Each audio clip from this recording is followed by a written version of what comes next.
കേരളത്തിലെ ആരോഗ്യമേഖല പരാജയമെന്ന് PV. Anwar. 10,000-കണക്കിന് surgery മുടങ്ങിക്കിടക്കുന്നു. ഉപകരണങ്ങൾ വിതരണം ചെയ്യുന്ന കമ്പനിക്ക് കോടികൾ കൊടുക്കാനുണ്ട്. സാമ്പത്തിക പ്രതിസന്ധിയുള്ള സർക്കാർ PWD, ടൂറിസം എന്നിവയ്ക്ക് മാത്രമാണ് ഫണ്ട് നൽകുന്നത്. അധികാരം മാത്രമുള്ള മന്ത്രിയായി ആരോഗ്യവകുപ്പ് മന്ത്രിയെ ഒതുക്കി. സെക്രട്ടറി സജീവനാണ് കാര്യങ്ങൾ കൈകാര്യം ചെയ്യുന്നത്. ആശുപത്രിക്കകത്ത് നടക്കുന്ന കാര്യങ്ങളിൽ ഇടപെടാൻ ആർക്കും കഴിയില്ല. അത്തരം നിയമമുണ്ടാക്കിയത് സംസ്ഥാന സർക്കാർ. എല്ലാ സംവിധാനങ്ങളും ഉണ്ടെങ്കിലും ഇതൊന്നും പ്രവർത്തിക്കില്ല. അതുകൊണ്ടാണ് ആശുപത്രികൾ സമീപം ലാബുകൾ തഴച്ചു വളരുന്നത്. എന്തുകൊണ്ട് കേരളത്തിലെ ഒരു മെഡിക്കൽ കോളേജിലും കിഡ്നി മാറ്റിവെക്കൽ ശസ്ത്രക്രിയ നടക്കുന്നില്ല? സ്വകാര്യ ആശുപത്രികളെ സഹായിക്കുന്ന നിലപാട് മുഖ്യമന്ത്രിയുടെ ഓഫീസിൽ നിന്നുണ്ടാകുന്നു. കേരളത്തിൽ 50,000 കോടിയുടെ ട്രാൻസാക്ഷനാണ് ഒരു വർഷം കേരളത്തിലെ സ്വകാര്യ ആശുപത്രിയിൽ നടക്കുന്നത്.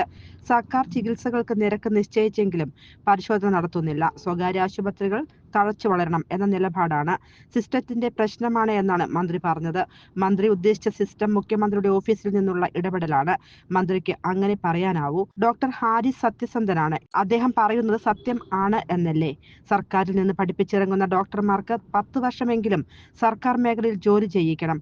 അവർ സർക്കാർ ചിലവിൽ പഠിച്ച് വിദേശത്തേക്ക് പോവുകയാണ്. AK ബാലൻ അവനവന്റെ കാര്യം നോക്കിയാൽ മതി.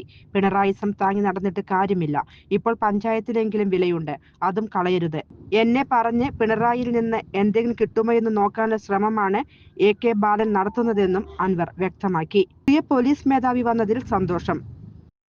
പോറ്റുമകൻ അജിത് കുമാറിനെ DGP ആക്കാൻ എല്ലാ ശ്രമങ്ങളും നടത്തി.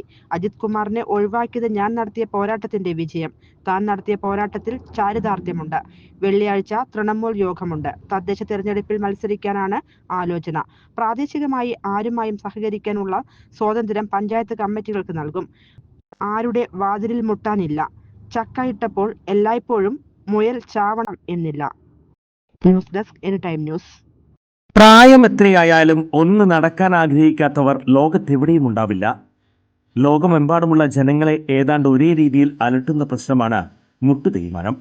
45 കഴിഞ്ഞവർക്ക് മുട്ടുതേയ്മാനം കണ്ടുവരുന്നുണ്ട്.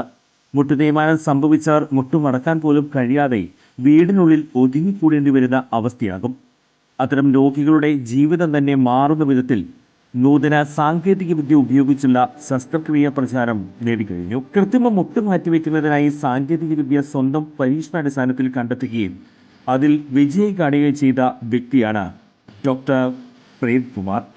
വടക്കാഞ്ചേരിയിലെ മാക്സ് കെയർ ഹോസ്പിറ്റലിലാണ് ഡോക്ടർ സർവീസ്. ഇവരുടെ ഈ സേവനം എന്നെ കേൾക്കുന്ന നിങ്ങൾക്ക് ആർക്കെങ്കിലും ആവശ്യമുണ്ടെങ്കിൽ ഡോക്ടറെ കോണ്ടാക്ട് ചെയ്യണം. അങ്ങനെ നിങ്ങളുടെ ബുദ്ധിമുട്ടുകൾ മാറ്റട്ടെ. ഞാൻ എൻ്റെ ജീവിതത്തിൽ ഇത്രയും ചിന്തിക്കാറുള്ളൂ. ഞാൻ കാരണം ഒരു മനുഷ്യന്റെ ബുദ്ധിമുട്ടുകൾ മാറ്റാൻ പറ്റിയാൽ, എല്ലാ ബുദ്ധിമുട്ടും അവന്റെ മാറ്റാൻ നമുക്ക് പറ്റില്ല, ഒരു ബുദ്ധിമുട്ടെങ്കിലും മാറ്റാൻ. രണ്ടെണ്ണം മാറ്റല്ലേ? രണ്ട് ബുദ്ധിമുട്ട് മാറ്റാം കേട്ടാ.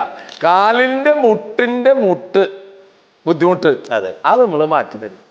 ചുരുക്കി പറഞ്ഞാൽ ഈ വടക്കാഞ്ചേരിക്കാരൻ ഡോക്ടർ പ്രേംകുമാറിന് മുന്നിൽ മുട്ടുമടക്കാത്തവർ ആരും ഉണ്ടാകില്ല.